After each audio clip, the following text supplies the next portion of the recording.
me please request Shahabuddin, the Group IT and Security Manager from Etihad International Investment LLC, to please join us with, please, energy meters going up. Round of applause, please, to welcome your session moderator. On that note, Shahabuddin, a warm welcome to you. Please allow me very quickly to rope in your panel as well. Well, indeed, some big names here that I see. Very happy and elated to be inviting Ahmed Al-Kindi, the Information Security Director from MBZ UAI University for AI. Please welcome Zahir Sheikh, up next, CISO from Al Maria Community Bank. I give to you, ladies and gentlemen, up next, Syed Ali Naqvi, the Head Technology and Cybersecurity International from Habib Bank. Please welcome Shijin Prasad, the Head of Information Technology Department from Cure Medical Centers. We also have with us Anup Das, Enterprise Manager, Middle East, Mimecast. Please welcome Sunil Paul, Co-founder and MT from Finesse. Please welcome, of course, Charbel Ghostin, the Cloud Alliance Manager from Barracuda. And on that note, of course, panelists, while we appreciate you taking the time and energy, spending it with us over here, we'll request you to please stick to the timelines of the panel. I'm going to hand it over to Shahabuddin to hold the contours of this discussion. Over to you. Thank you. Thank you very much, everybody, for joining us here. My name is Shahab. I work as an information security manager for Etihad Investment. My colleague, Mr. Gigi Thomas, he was here in the panel discussion earlier in ESG, and he has given a quiet introduction on Etihad Investment. I believe everybody got it who were present that time.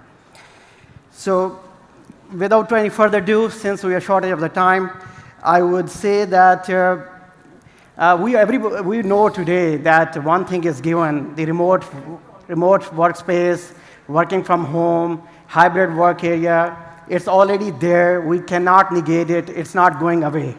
So given the fact of working from remote and hybrid workspace, it comes with the challenges of cybersecurity. The people like us, the defenders from the attackers, we have a lot of challenge and I would say responsibilities.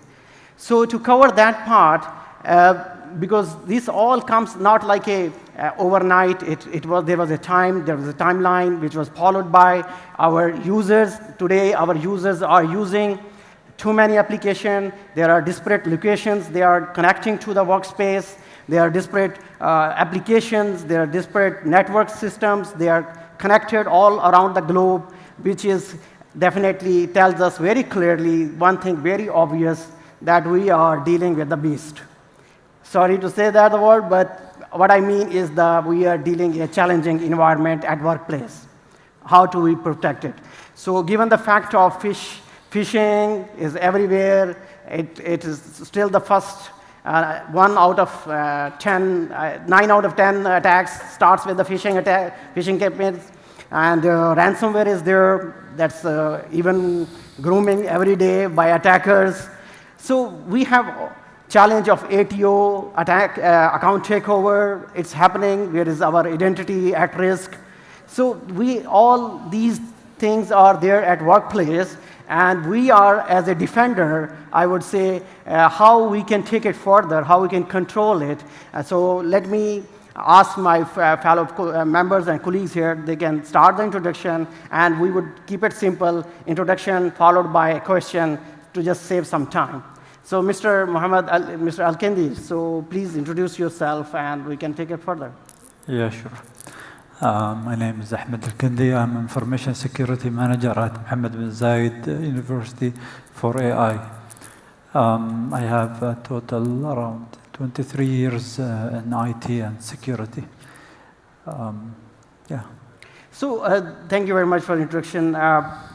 There's an important aspect of technology, and to protect the technology, we call it zero trust. What is your take on that, and how would you say where it was started, and where we are, and where we are heading?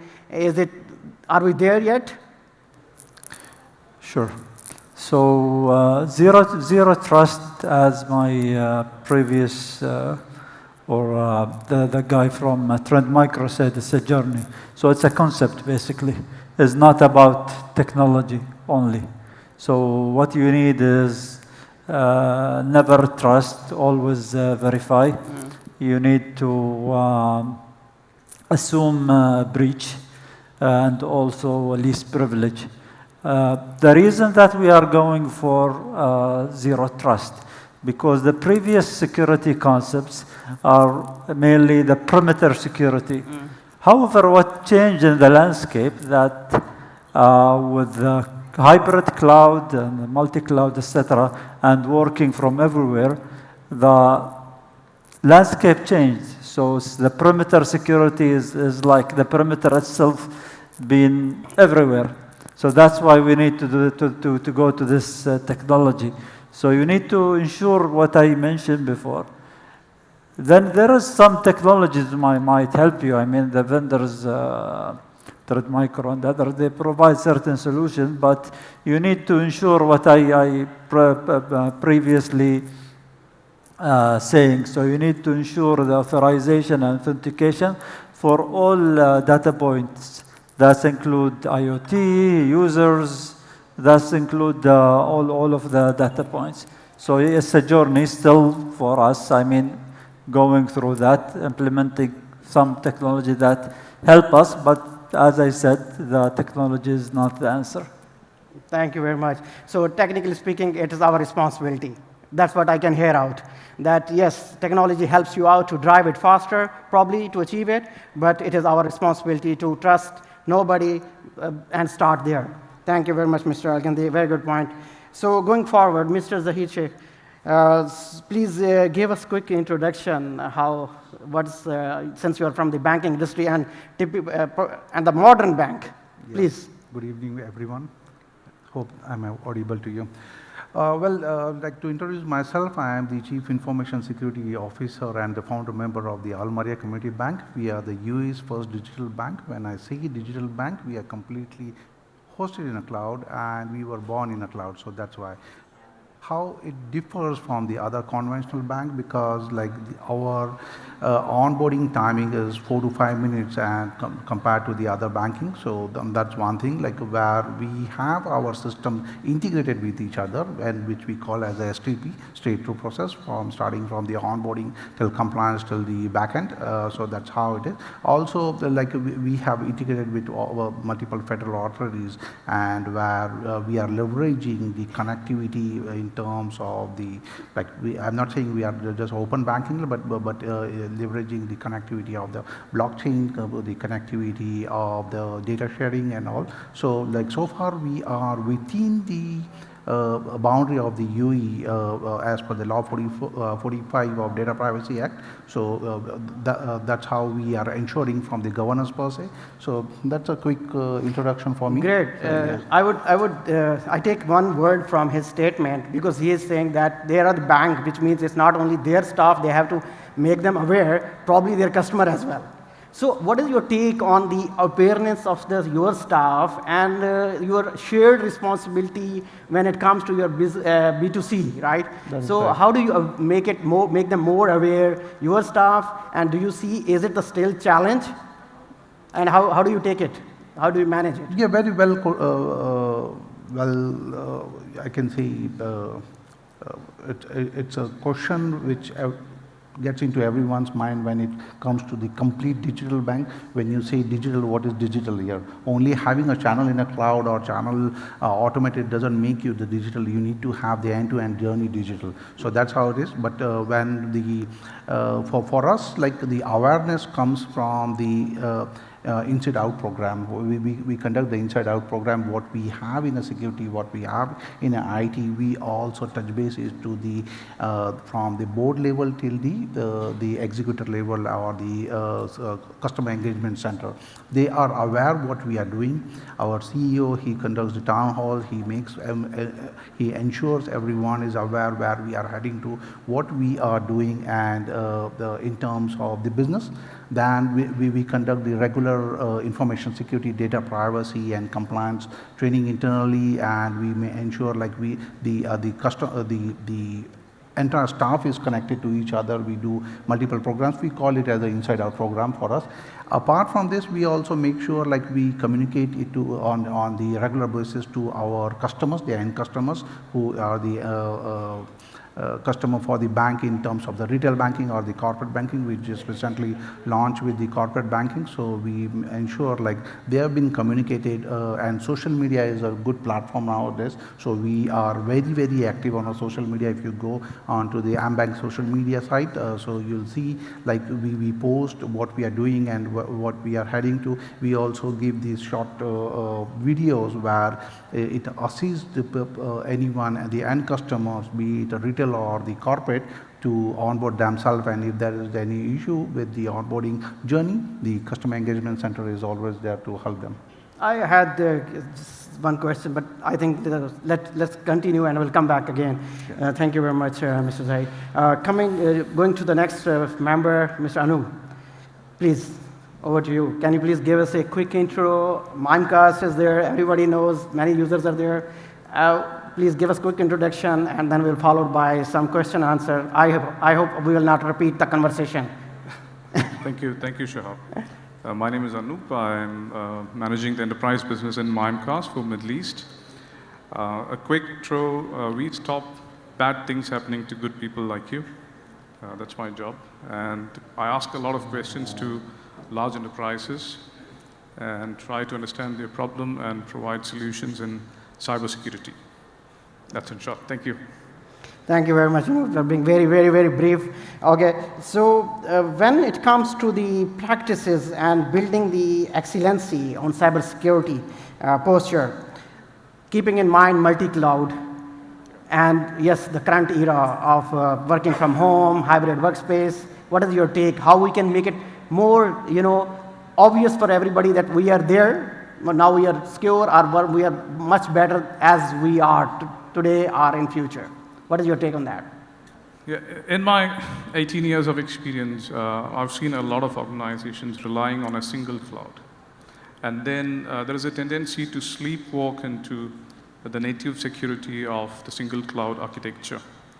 But that is changing a lot, and multi-cloud has opened up, and many organizations rely on different clouds, on different workloads.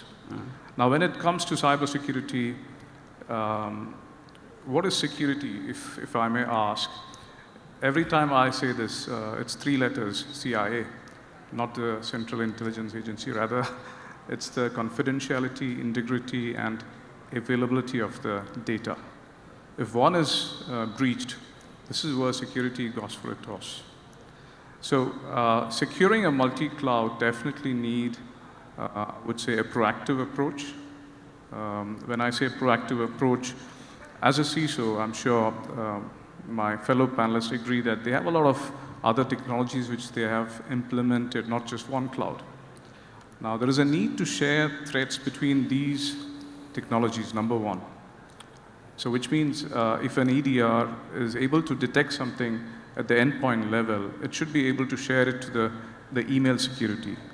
Eventually, that log should be able to be shared to a SIM solution and eventually to a SOA solution. So that tight integration matters a lot. To add on to what else you should be taking care, I would say when you talk about cloud, you definitely need to be prepared. So there are a lot of organizations which has been hacked. Now the rest of them will be hacked. So that should be the mentality when you talk about cybersecurity. So you should be cyber resilience. You should have the technologies. You should be doing continuous testing. You should be doing a drill wherein if something goes wrong, are you able to roll it back? Are you able to recover your data? Not going behind the bad people. That's cool. The other point. So since Mimecast, I'm sure there must be many, many users here who will be using Mimecast as a technology to protect workloads such as email. What Mimecast initiatives comes up for such hybrid workplace, and how can you give us some roadmap from Mimecast on such stuff? If you can give us a quick one, please. A simple example I would say is there is a lot of reliance on AI/ML now. So we also invest heavily on AI/ML. Now, in a layman's language, 15 years back, we introduced something called as tagging an email on Exchange. Then it was Exchange. So every email coming from outside world started getting a tag. Okay, this is an email from outside your organization. Please be cautious. We start that tags. I think many people still use it. We see that tag on every outside email and our brain stops processing it. So that's an old way. So, for example, in my situation, I'm an end user of email, and I keep getting banners, which are color-coded banners, saying that, okay, this is the first email from that particular person to me. Or a person is continuously calling me saying that, okay, I want to interact with you, we need some investments. We connect them to our marketing department, but then when he or she sends an email to me, it's coming from a personal email. So that's a red flag for me. So these kind of information is getting, because there is a lot of learning happening in the back end of machine learning. So that's one enhancement. Very good. We can keep talking a lot. Thank you very much for giving some heads up. Yeah, we can use that automation. I mean, let your people know, I mean, your users, that before they become the victim of clicking some email, they must be knowing that such email is coming from outside of my organization, and I have to be very careful. Thank you very much. Such automation helps a lot. So going further, Mr. Shijin, please give us a brief introduction, then we will follow by very interesting questions. I mean, that is also obvious question on the, I can give you heads up that we are talking about the landscape, threat landscape. So how do you see it, where it is heading? Please, introduction followed by the answer. Thank you. Good afternoon all. I'm Shijin, head of IT department of Cure Medical Centers, and we have 3 branches as Cure Medical Centers, and we have one more branch as Al Naqba Medical Center, which I'm heading it, and we have pharmacies too. I was working in Cure for the last 12 years. I'm working in Cure for the last 12 years, and in the IT industry for the last 2 decades, we can say. Cool. So what is your take on the, today, as our panel discussion title is very obvious, that what are the current challenges when it comes to threat landscape? It's expanding? Do you say it's stagnant? We are having that control? We are beast is under control? Or what will be the future of the threat landscape? How it is going further? As you mentioned about cyber threats, I'm from healthcare industry, which is one of the major industry which is focused for this type of attacks, cyber attacks, mainly ransom attack. I've seen many in this region, not only in healthcare and also insurance and other companies, other industries. As I say, because it's mainly because of the hybrid workforce, that's a great major challenge which we are facing also, and also because of the usage of new digital technologies and electronic health record, which is in the web-based systems and all. So we have to be more conscious about this, and we have many challenges. Major challenges what we are facing, like phishing attacks, which is most common to everyone, and then we have ransom attack, which I mentioned before, and major other point is like IoT vulnerability. Like we have to use many IoT devices to monitor the patient health and all. So this is mostly we don't have control on this because some of the devices may be insecure. This will be another option for them to come into our network. Then if I talk about third-party risk, because we are into many technologies, we are trying many technologies after the COVID and all. So there are many third-party access which we need to do. So that's a risk for us. Always, if there is anything happens with their network, it can come to us. Then telehealth, which is one of the common for a hospital industry. It is a patient record. So patient record in the sense of video conferencing or video consultation which is happening. If it is not it is properly secure, that data can be hacked, and this is a patient record, and it may be it can lead to a medical legal issue. Then majorly what we are facing is, not facing, because we have to comply with most of the authority standards because of the changes happening. The standards also keep on changing, so we have to comply with all these standards. So mostly we call it as ADIX, which is Abu Dhabi standards. So this is the other major challenge because of the hybrid workforce, because most of the people are working from outside, and we need to make sure that their security should be there. Sometimes they will be using personal devices. This may be a security threat for us. So to overcome all this, we need to have a proper employee awareness program should be there, and also we need to make sure that the technology is up to date and security technology is up to date. Thank you very much, Sujan. Yeah, so yeah, healthcare, everybody goes to hospitals. Most of them time we have, the weather season, flu season, whatever. So our data, our privacy is the key element when it comes to the hospitals and healthcare. Thank you very much, Sujan. Give us the information. So next member, I think I don't need to introduce him. Mr. Sunil, over to you, please. Thank you, Shahab. My name is Sunil Paul. I'm the Managing Director of Finesse. We are fundamentally a group of 3 companies assisting digital transformation. The first one is OneCXO, which is an advisory and consulting business. We advise organizations on the digital transformation. Second is Finesse. We provide system integration services for digital transformation on a chatbots, business intelligence, analytics, CRM, ECM, RPA, so on and so forth. And the third is Cyber Hub, which is a 24/7 cognitive SOC, which is locally based here in Dubai and an extension in India.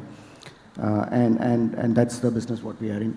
I'm thankful that any of you here are our customers, and thank you all for the business. So thank you very much. Since Finesse, everybody in hall probably by now visited your booth and they know your colleagues. So managed SOC and managed security, I would say that, what is your take on that? Is it a great choice for everybody, or it goes, by organization to organization? What is your take? What is your input for people like me and in the hall? How would you suggest? See, managed services is nothing rocket science. It is just about facility management. We are just serving you. We are just supporting you.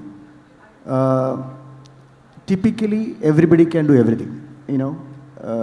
I don't know how many of you must have been possibly doing laundry outside. We could do that ourselves, right? But why do we do that to outside? That's fundamentally to save our time, to focus on things what we think is more important. And fundamentally, that's the point. I mean, focus on your business. And while you're focused on your business, those things, which are possibly the third parties who are focusing on, which is our focus, we actually get the best out of it. Shijin now suggested about, he was explaining about the threats what we have. Similarly, Anub was saying about, the challenges what we face on the emails. See, those kind of things, the threats what we have it. If you really look at it, in fact, if you are listening to Dr. Mohammed Al-Kuwaiti, there are about 50,000 cyber attacks reported every day in UAE, 50,000 cyber attacks. So to that extent, just imagine the kind of people, process and technology what is required to address it. Now imagine that, you may have the best of the people, but then what happens if they are on leave? They fall sick, they are on their annual leave. Or what happens, say now that with the digital transformation or even otherwise, you are in a hospital, your hospital works 24/7, and there are a lot of other businesses which are on 24/7. Do you get people on, on 3 shifts?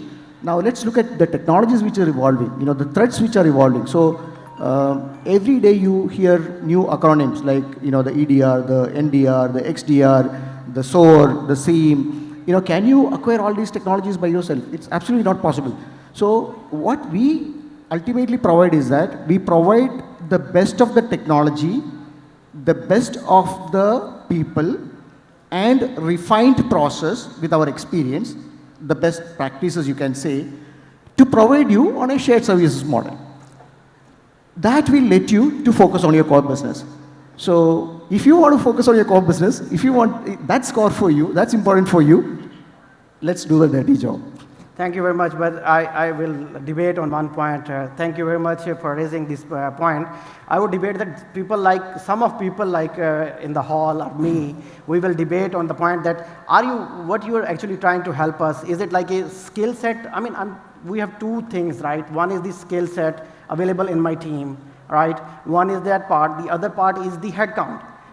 I mean, yesterday I was in a discussion and I found out that, I mean, let's say if I want to hire a SOC analyst, I'm expecting from him to run my GRC as well. Absolutely. So what we are trying to The address JD you here- can never finish. Okay.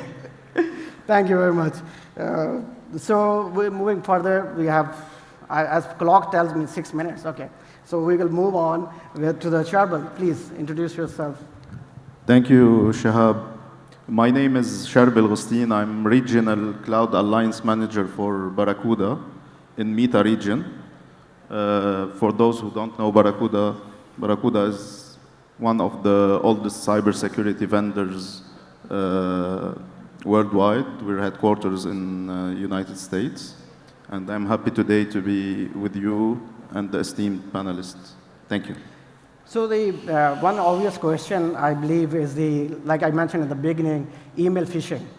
Do you see, is it still the same problem that every attack starts with the phishing attack? Every breach could lead, breach could lead to a breach, real threat? Or is it controlled? That's, I would like your opinion on that part. Yep. Email in general is something not new. And email attacks also started previously with the beginning of emails.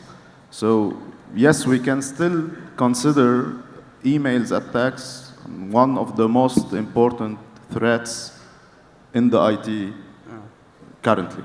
Because email attacks are getting more complicated and even more dangerous. Attackers are using like AI, some targeted social engineering methods to be more dangerous in their attacks. So we as security vendors and veterans, we should be like a step ahead in order to compete and be ready to defend our businesses and our data. So the challenge is always to defend our business and our data from email attacks. And please allow me to share some statistics that we did internally in Barracuda last year. The average cost of email attacks is $1 million. And 1 in 4 organizations in 2022 have at least one account compromised, so that's 25%. And more, 69% of ransomware attacks started by an email. So yes, we should always keep in mind that email security and protection is one of the most and important pillars in our cybersecurity strategy. That's why at Barracuda, and I believe other vendors like Mimecast, for example, we consider that email protection is not only phishing attacks or spam filtering. We see it as a complete end-to-end email protection strategy.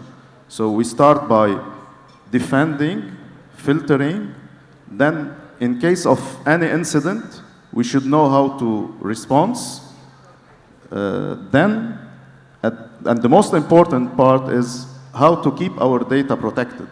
So not only email protection, it's defense, respond, and always keep in mind that you should keep your data protected. Thank you very much. Thank you, Sharbal. Just one point I want to summarize from everybody, coming up the two particular elements of cybersecurity. One is the strategy, one is the control. So I would like to have everybody give me a quick summary of your experience based on your industry. Probably Mr. Al-Kandi, you are in education sector. So what do you think, how our audience today, should they focus on strategy or should they more on implementing the controls? What is the priority? Is it a governance? Is it a control? It's your take. How do you take it further? Okay. So the first, okay, the strategy will give you the direction, but where you will start? You will start from the leadership. The security is top-down approach. If you have the support and the acceptance of the leadership, you can go ahead and start having the overall strategy, and from that you will go to the GRC, the compliance, and other things. So the focus is the top-down approach, where you need to have the buy-in from the leadership. Now for the education, because there is a lot of innovation and they need a lot of freedom. So you need to have this spot where you will provide the freedom, but you need to ensure that all of your risks are managed. So you need to focus on the risk management as well. Thank you very much. Yeah. From the bank, what do you see, how strategy helps? Yeah, like for us, like the 2 cents what I would like to give to the audience, don't boil the ocean. Okay, do your homework first in terms of the business risk-based analysis, do your business impact analysis, prepare your heat map, put your strategy in place, put your controls in place accordingly, have the appropriate level of governance in place, do the security awareness in your organization, have the auditing in place, like do the continuous auditing or the cloud security posture management done, so that you always sitting on some or other data, so that you can take your strategy or your decision, your strategical, like your objective, and as well as the tactical decisions you can take. And that's it. That's how we do. And so far we are going good. Thank you very much. I will excuse Viram the Mindcast. I will jump to the healthcare. How do you see the strategy in healthcare? How it helps to achieve the cybersecurity posture? Of course, as they mentioned, we need to have a strategy in place. Of course, that major thing is that the security side. Like first of all, we need to have, as you mentioned, controls, policies.